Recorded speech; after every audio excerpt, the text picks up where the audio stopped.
Hello, everyone, and welcome back to another English learning and storytelling video. Today, I'll tell you a touching story about love, loss, and forgiveness.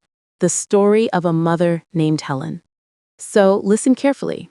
Repeat after each sentence if you're practicing English, and feel the emotion behind the words. Let's begin. My name is Helen. I am 60 years old. I am an old woman now, living alone in a small, quiet house in Brighton, England. The walls of my home have heard my laughter, my cries, and all my secrets. Many years ago, my husband left me. He walked away one morning and never came back. He didn't write, he didn't call, he simply disappeared from our lives. Even today, I do not know where he lives or if he is even alive.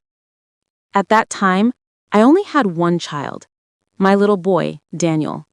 He was so small, so innocent, just a child when his father left us. I don't think he even remembers his father's face. He never asked about him, not once. And whenever I tried to talk about his father, Daniel would change the subject. Life after that was not easy. I had no money, no home of my own, and no proper job. But I had a son to raise, and that was enough reason to fight. I worked from dawn till dusk. In the morning, I cleaned houses for rich people. In the evening, I worked in a bakery to earn a few more pounds. My hands were always tired, my back always aching. Sometimes I wanted to cry, but I held my tears. Because when I looked at Daniel's face, I found strength again. I only wanted my child to have a better life than mine. I sacrificed everything. New clothes, good food, even my health. Every penny I earned, I spent on Daniel. His school fees, his books, his clothes, his meals. I didn't care about myself. I only cared that my son never went to bed hungry. Being a single mother is not just hard. It's like carrying the weight of the world on your shoulders. But I carried that weight with love.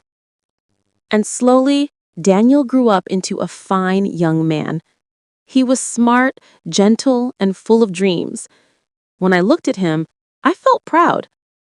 I believed he would always remember how much I loved him. But life changes. When Daniel turned 25, he told me about a woman named Sophia. His eyes sparkled when he spoke her name. He said she was kind, beautiful, and full of life. I was happy, because he was happy. The next Sunday, he brought Sophia home for dinner. At first, she was polite.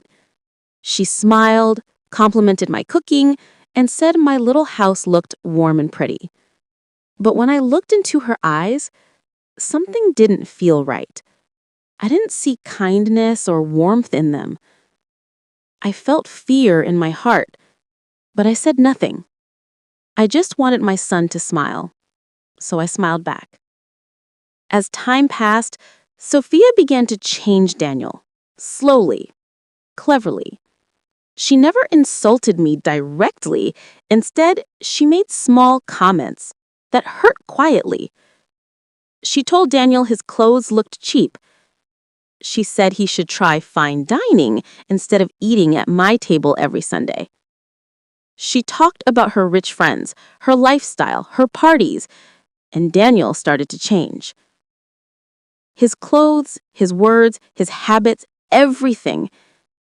He stopped meeting his old friends. He began to act like someone else, someone I didn't recognize.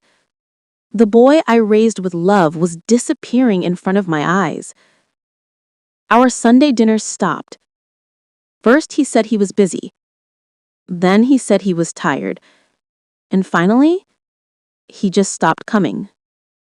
His calls became shorter. Whenever I tried to speak, he said, "I have to go, Mother." Each word cut my heart a little deeper. One evening, I called him and said softly, "Daniel, my son, you sound different. I'm worried." But when I mentioned Sophia, his tone turned sharp. He shouted, "You're jealous, mother. You don't want me to be happy." Those words broke me. I wasn't jealous. I was his mother, the one who gave up everything for him. But he couldn't see that anymore. He chose her, not me. Weeks passed. Then months. My house became silent. The clock ticked, the wind blew, but there were no footsteps. No laughter. No voice calling, "Mom." Every morning I looked at the phone, hoping it would ring. Every night I looked out the window, hoping to see his car, but he never came. People in the neighborhood whispered, maybe she was a bad mother.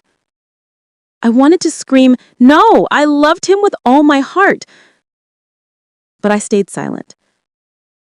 Then one morning I opened the newspaper. My hands froze when I saw his name, Daniel Parker. The article said Sophia had been unfaithful. She was seeing another man, Daniel's best friend. The newspaper slipped from my hands. I felt the same pain my son must have been feeling. I wanted to run to him, to hold him, to tell him he wasn't alone, but I remembered his anger, his words. Fear stopped me. That evening, there was a knock on my door. No one ever visited me. My hands trembled when I opened it. It was Daniel. His eyes were red, his face pale. He looked broken, like the little boy I once held in my arms. He fell into my arms, crying. "Mother," he said, "I'm sorry. I'm so sorry." Tears rolled down my face too. I hugged him tightly and whispered, "You're home now, my son." That night we sat together for hours. He told me everything. The betrayal, the pain, the loneliness. I didn't judge. I didn't scold. I just listened. Because in that moment, I wasn't thinking about the past. I was just grateful that my son had come home. Now Daniel lives with me again in our small house. I hear his voice every day. My nights are no longer filled with tears. When I hear his laughter, my heart feels young again. People often ask me, "Helen, how could you forgive him so easily? How could you forget all that pain?" I smile and say, because a mother's heart never forgets. Love. A mother can be hurt, but she never stops loving. Families may break, but love can rebuild them. And I will never stop loving my son.